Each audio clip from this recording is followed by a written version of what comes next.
I raised Daniel alone after his father passed away. For 26 years, it was just the two of us against the world. I worked 2 jobs, missed holidays, and skipped meals so he could eat. And when he graduated college, I thought the sacrifices had finally been worth it. Then came her, Melissa. From the very beginning, she treated me like a nuisance rather than Daniel's mother.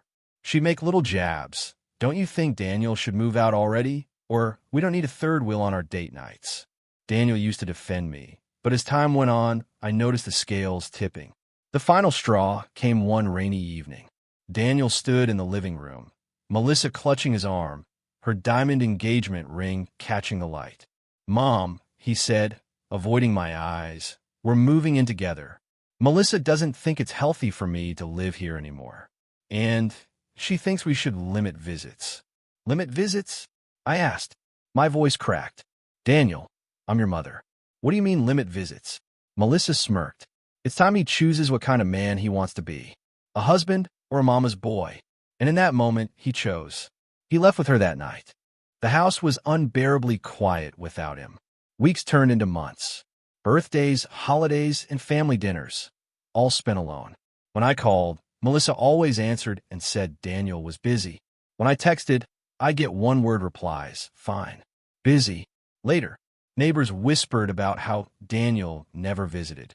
My sister suggested I show up at his apartment, but pride kept me home. If my son could cast me aside so easily, then he'd have to live with that choice. One night, however, a neighbor who worked near Daniel's office stopped by. "I don't mean to gossip," she said carefully, "but I've seen Daniel eating lunch alone a lot. He doesn't look happy." I brushed it off, but a seed of curiosity planted itself. Maybe things weren't as picture-perfect as Melissa made them out to be. Still, I kept my distance. If he wanted me, he knew where to find me. It was nearly midnight on a stormy Friday when I heard frantic knocking.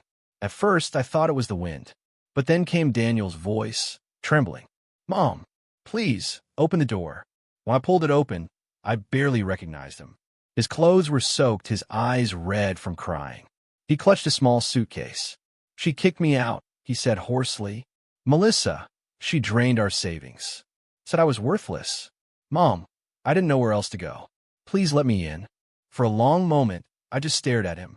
This was the same boy who had chosen her over me. The same boy who hadn't spoken to me properly in nearly 2 years.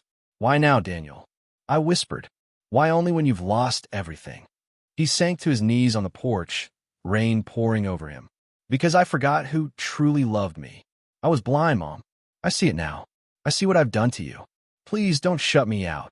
Every part of me wanted to wrap him in my arms, but another part remembered all those lonely nights, the cruel smirk on Melissa's face, the way he had turned his back without hesitation.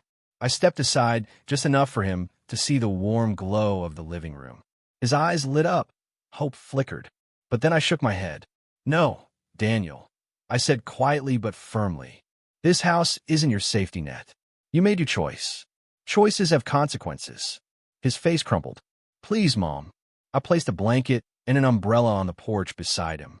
"You'll figure it out. Maybe someday we can rebuild, but not like this. Not tonight." And then I closed the door. I stood inside, heart pounding, tears streaming down my face.